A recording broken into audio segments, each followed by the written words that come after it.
দেশের রাজনীতিতে হঠাৎ করেই বড় আলোচনা তৈরি হয়েছে হাসনাত আবদুল্লাহকে ঘিরে। সাম্প্রতিক এক সিদ্ধান্তে তার সংসদ সদস্য এমপি পদ বাতিল করা হয়েছে বলে খবর ছড়িয়ে পড়ে। এই ঘটনাকে কেন্দ্র করে রাজনৈতিক মহলে শুরু হয়েছে ব্যাপক আলোচনা।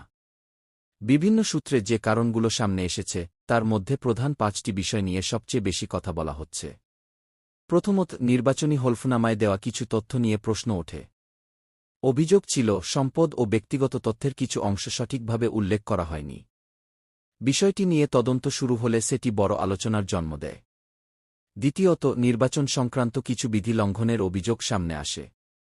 নির্বাচন চলাকালে কিছু আচরণ নির্বাচন কমিশনের নিয়মের সঙ্গে পুরোপুরি সামঞ্জস্যপূর্ণ ছিল না, এমন দাবি করা হয়। এই বিষয়টিও তদন্তের আওতায় আনা হয়। তৃতীয়ত, সংসদের নির্ধারিত কিছু নিয়ম ও উপস্থিতি সংক্রান্ত বিষয় নিয়েও প্রশ্ন ওঠে।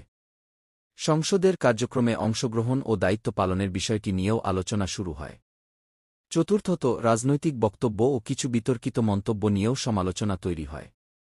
তার কিছু বক্তব্য রাজনৈতিক মহলে তীব্র প্রতিক্রিয়া সৃষ্টি করেছিল বলে অনেকে মনে করেন। পঞ্চমত, আইনি প্রক্রিয়ার মাধ্যমে বিষয়গুলো পর্যালোচনা করার পর সংশ্লিষ্ট কর্তৃপক্ষ সিদ্ধান্ত নেয় যে তার এমপি পদ বাতিল করা হবে।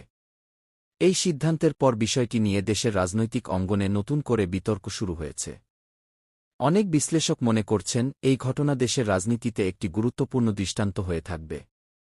কারণ নির্বাচিত প্রতিনিধিদের দায়িত্ব, স্বচ্ছতা এবং আইনের প্রতি সম্মান, এই বিষয়গুলোকে আরও গুরুত্ব দিয়ে দেখার প্রয়োজনীয়তা এখানে সামনে এসেছে। এদিকে হাসনাত আবদুল্লাহর সমর্থকরা বলছেন বিষয়টি নিয়ে এখনও অনেক প্রশ্নের উত্তর বাকি রয়েছে। তারা আশা করছেন ভবিষ্যতে পুরো ঘটনার বিস্তারিত সত্য সামনে আসবে। সব মিলিয়ে হাসনাত আবদুল্লাহর এমপি পদ বাতিলের এই ঘটনা দেশের রাজনীতিতে একটি বড় আলোচনার বিষয় হয়ে দাঁড়িয়েছে। আগামী দিনে এই ঘটনার প্রভাব রাজনৈতিক অঙ্গনে কিভাবে পড়বে সেটিই এখন সবার নজরে।